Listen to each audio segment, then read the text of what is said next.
Thanks, Marlon. So thanks for the opportunity to just present a little bit of our some information about our division.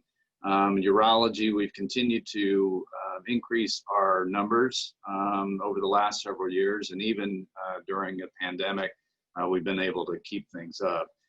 We have several strategic clinical programs, including a biofeedback program, a gender affirmation program, men's health, andrology, and infertility.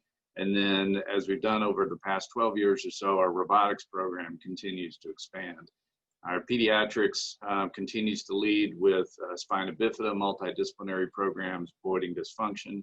And then under the direction of Dr. Ottorino, our urologic oncology program continues to expand as well.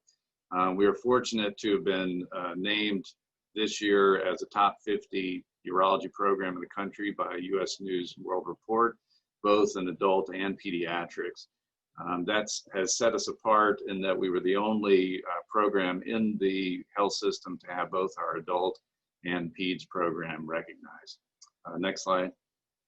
Even during the COVID-19 pandemic, we never stopped providing the best care possible, from our hospitals to telehealth visits in your home.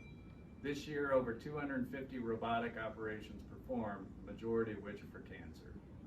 Providing the very highest level of care to our veterans and those affected with spinal cord diseases.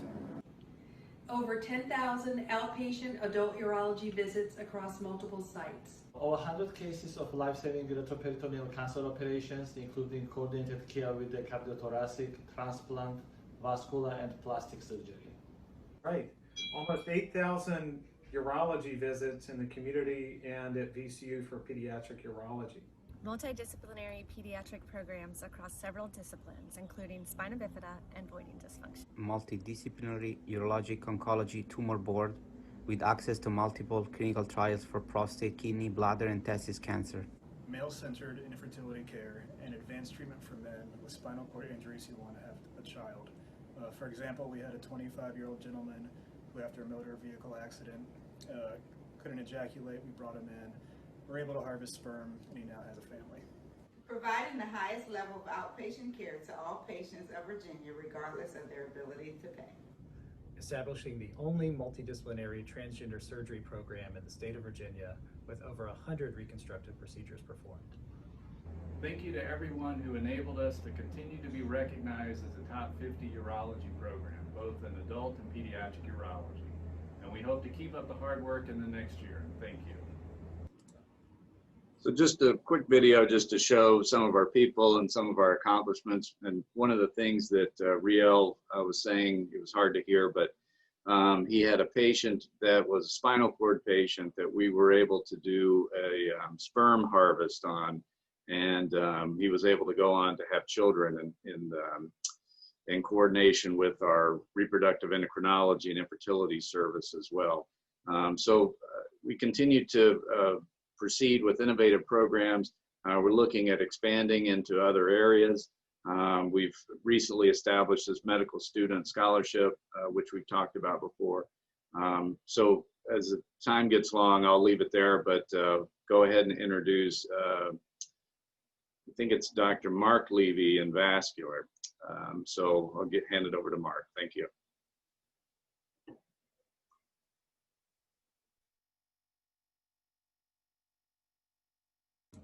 Dr. Levy, you're muted.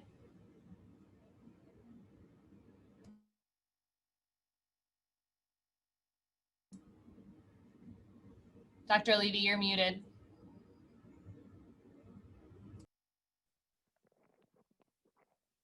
I think we're good now.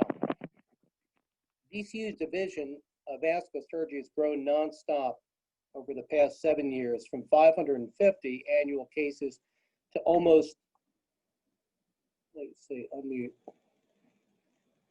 almost 900 cases for fiscal year 20.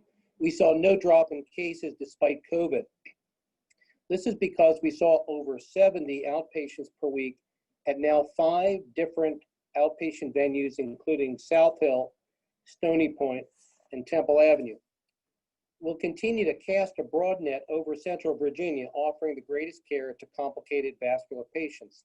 This segues to our priorities. Next slide, please. Number one, to continue to expand patient access in 2021 to patients in Fredericksburg, Tappahannock, and Williamsburg. Number two, opening up room 14H in December represents the third and best hybrid room our operating rooms have ever seen, offering Dr. Larson and Dr. Newton the best venues to safely treat patients with complicated aortic pathology, much like the patient depicted on the spinning CT scan at the right. This is a 70-year-old patient who had developed a 9-centimeter aneurysm of his visceral aorta, treated with a 3-armed endograft to his superior mesenteric artery, 1 renal artery, and to his legs. Today, he's thriving and preparing for Thanksgiving at home with his family because of that life-saving surgery. We have 3 core areas of programmatic expansion. The most notable is the interdisciplinary comprehensive aortic program headed by Dr. Newton and Dr. Larson. Last year, we expanded to over 85 aortic cases, most with great complexity. Dr. Albuquerque has driven advancement of our limb ischemia program, bringing on laser and ultrasound advancements to our hybrid rooms. Our thoracic outlet surgery program saw over the past year some 32 cases, the highest number in the Commonwealth.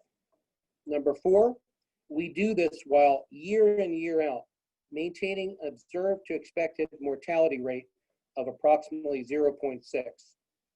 Number 5, jump-started by the comprehensive aortic program, we are enrolling in clinical trials examining advanced aortic endografting, including trans-branch or trans-aortic arch branched endografts.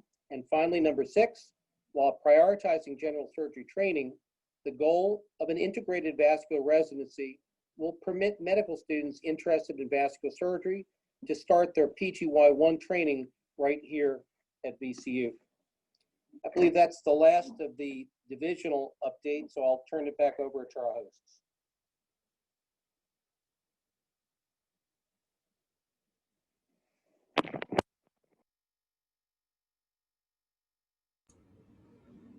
What are you doing in my swamp?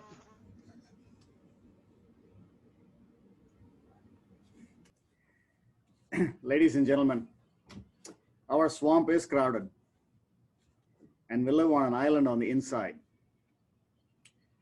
I'd like to ask all of you to do a small exercise. If you'd all point your index finger at me and then tell me how many fingers do you see pointing at yourself? Try it. So for us to succeed, we need to look inside first. I think we need to understand what our weaknesses are as a system and what are the opportunities that exist within us. We must make it easy for people to access us. We must be safe, as Dr. Kellerman said, and provide the best care. Next slide, please.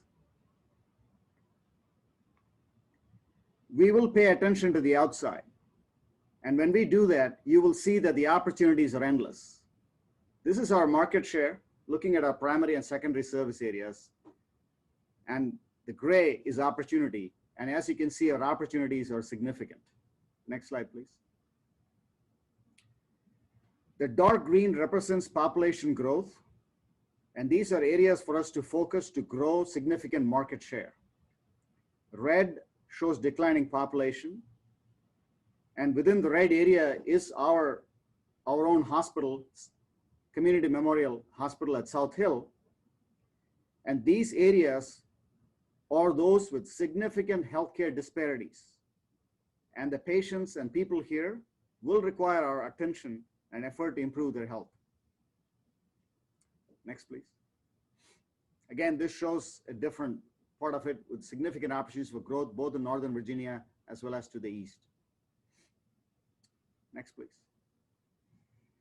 I'd like to take this opportunity to thank everyone in the department, as well as our health system, for their support and working together to make the future of surgery today a reality. In particular, I'm thankful to the support of our administrative team, led by Katie Gallup.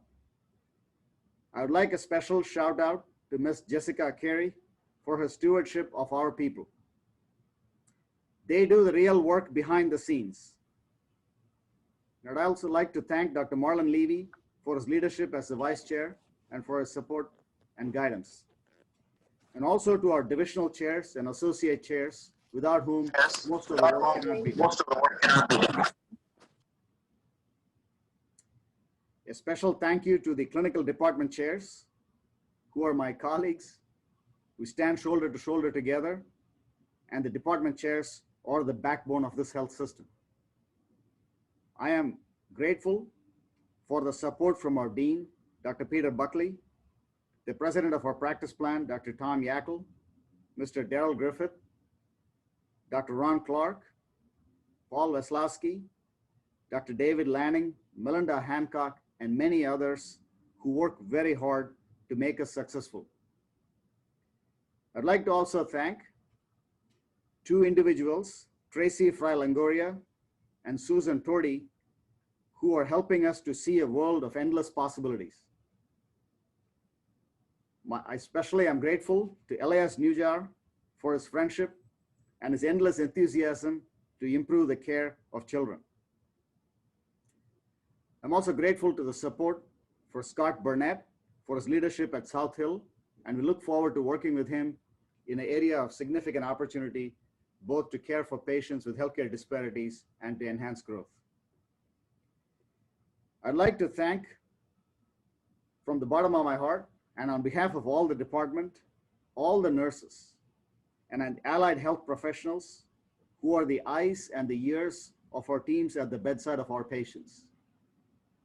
You are our key allies in the war against disease.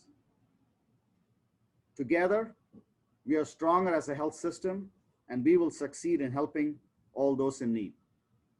Thank you.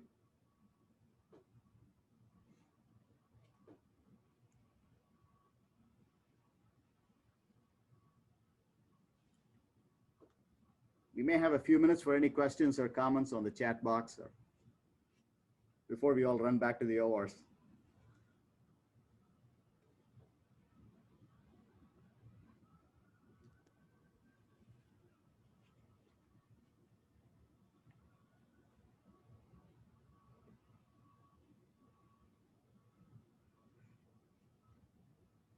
And of course, it's Nurse Practitioner Week, so don't forget to thank your nurse practitioners and advanced practice providers today and this entire week.